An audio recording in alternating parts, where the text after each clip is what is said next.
Salut, salut la planète internet. Alors ça faisait longtemps hein. J'étais parti un peu dans d'autres trucs là. Mais là je reviens. Et en plus ça tombe bien parce que je suis sur un nouveau modèle. Regardez un peu les trucs. Bon, un nouveau modèle il est pas nouveau, mais je veux dire en tout cas pour moi c'est nouveau puisque je connaissais pas ça. Vous voyez un peu ça. Là on a le truc pour le symbole du matage, dématage. Là je suppose que peut-être c'est une histoire de fléchette. Je sais pas.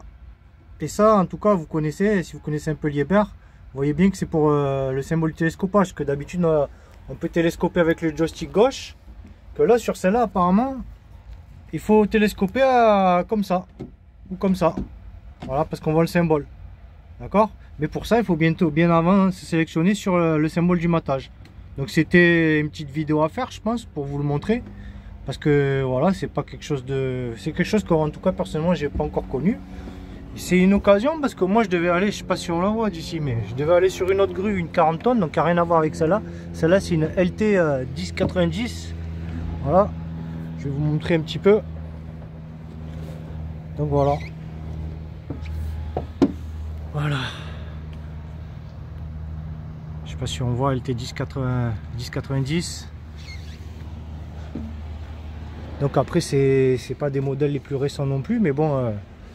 Ça peut, voilà, si ça peut aider des gens comme moi, parce que là j'étais comme ça, j'étais en train de me dire mais comment il fonctionne. En plus ça faisait un bail que j'avais pas fait la grue puisque j'étais parti dans le monde de la formation. Et d'entrée de jeu, je me retrouve sur cette fameuse LT 1090. Donc ouais, comme d'habitude, vous voyez par exemple il y a deux clés là.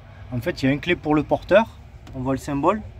Une clé pour la tourelle. Et un peu plus de surprise sur celle-là, c'est que si on ne savait pas, c'est que derrière, là on le voit pas, mais derrière il y a un coupe-circuit directement sur la tourelle. Donc il y a un coupe-circuit dans le porteur et un coupe-circuit dans la tourelle.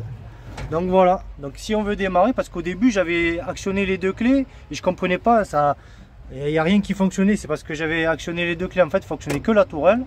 Après c'est un peu comme les Liebherr habituels, on va dire. Voilà, elle va s'initialiser tranquillement. Oh, ça j'avais jamais vu. Ah si, ah si, ah si. Voilà, voilà. Ah, je suis content quand même de revenir dans le monde de la grue, parce que je faisais de la formation, je faisais des fois de la pelle, de la nacelle, plein de choses qui avaient rien à voir avec les grues, de temps en temps des grues autour, donc ça c'était sympa. Donc voilà, ça c'est normalement c'est des choses que vous connaissez déjà, donc on a notre portée, on a notre flèche, nos codes qui se mettent automatiquement, puis nous on sélectionne la formule qu'on veut, vous voyez. Par exemple, je vous avais déjà expliqué dans d'autres vidéos, les 46, les 92, les 100 et les 0. Donc voilà, là pareil, ben... Alors celle-là, bon, le plein calage, le plein, voilà, j'ai tous mes contrepoids, là je suis mouflé en 3. Et après il suffit de valider, là, comme ça, quand c'est la première fois, on fait OK. Voilà. Donc là j'ai bien démarré. Hein. Donc moi ce que je préfère, c'est aller directement dans le programme pour sélectionner le programme que je veux et j'essaye de le faire.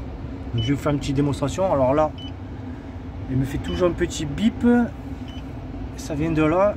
Je rase l'alarme comme ça hein, avec F8 parce que c'est là d'où vient le bip. Comment dirais-je? Par exemple, je vais changer de programme. Donc moi, pour changer de programme, voilà, je vais aller directement dans la longueur de la flèche pour mettre le programme que je veux. Donc là, c'est juste pour faire un petit test. Hein.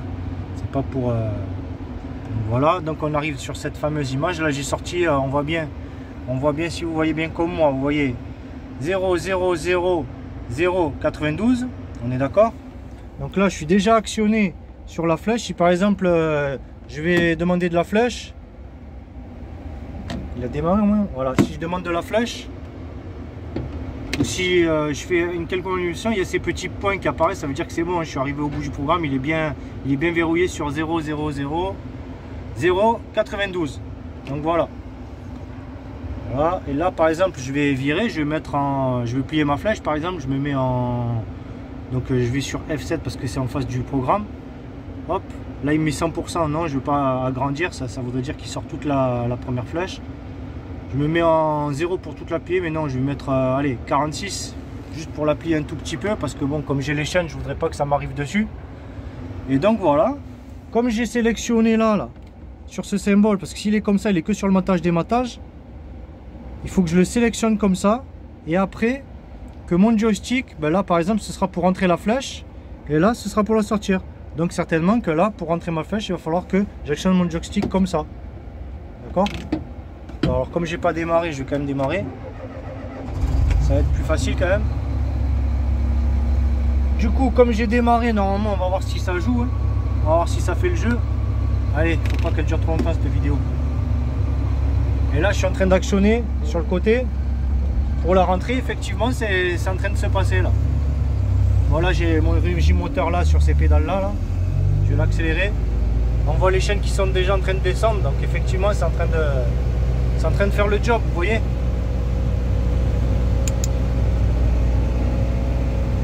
Voilà. On voit qu'il est en train de régler son programme et certainement qu'à la fin, quand il arrivera à 46, eh bien, il va mettre les fameuses fléchettes comme quoi il est bien arrivé en bout, quoi. Voilà, là j'ai mis frein de course. C'est parce que j'ai tiré trop. Voilà, je continue à rentrer. Je continue à rentrer, ben c'est bon. Il m'a sorti toutes les petites flèches, ça veut dire que je suis bien à 46. Ça sert à rien de continuer. Donc on est arrivé. Donc voilà, c'était un petit tuto. Et après, quand vous voulez démater, remater, vous remettez comme ça. Et voilà. Hein. Là, par exemple, là, je vais démater. Je sais pas si on va le voir, mais les flèches, les chaînes, elles vont un peu bouger. Elles vont aller vers le... Là. Et ça démate doucement, tranquillement. Voilà, ça démate, ça démate, ça démate, ça démate.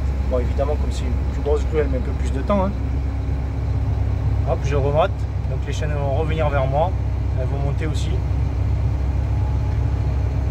Et voilà, c'était la petite astuce du jour. Après, je vais voir comment on fait pour les contrepoids. Et dès que j'en saurai plus sur ça, ben, on fera un petit test ensemble pour voir comment on fait les contrepoids avec celle-là. Parce que bon, voilà, là, je sais pas encore. Je vois pas mal de choses là que j'avais pas l'habitude de voir. Je pense que c'est un peu la même chose comme d'habitude. Voilà. Il y a des histoires de flèches, de moufles. Voilà. Je vais essayer de comprendre tout ça. Et une fois que j'en saurai plus, je reviendrai vers vous. Sympa quoi, ce petit partage. Bon, je vous souhaite quand même bonne continuation. Ben, continuez de vous abonner. Je sais qu'à force de plus sortir des vidéos, ben, il y a de moins en moins d'abonnés. Continuez de liker, il y a de moins en moins de likes forcément. C'est normal. Hein. J'ai aussi une vie à côté, je fais pas que de la vidéo. Et portez-vous bien en attendant. Et j'espère à une prochaine vidéo quand j'en connaîtrai plus, par exemple sur les contrepoids. Allez, ciao les loustiques, ciao.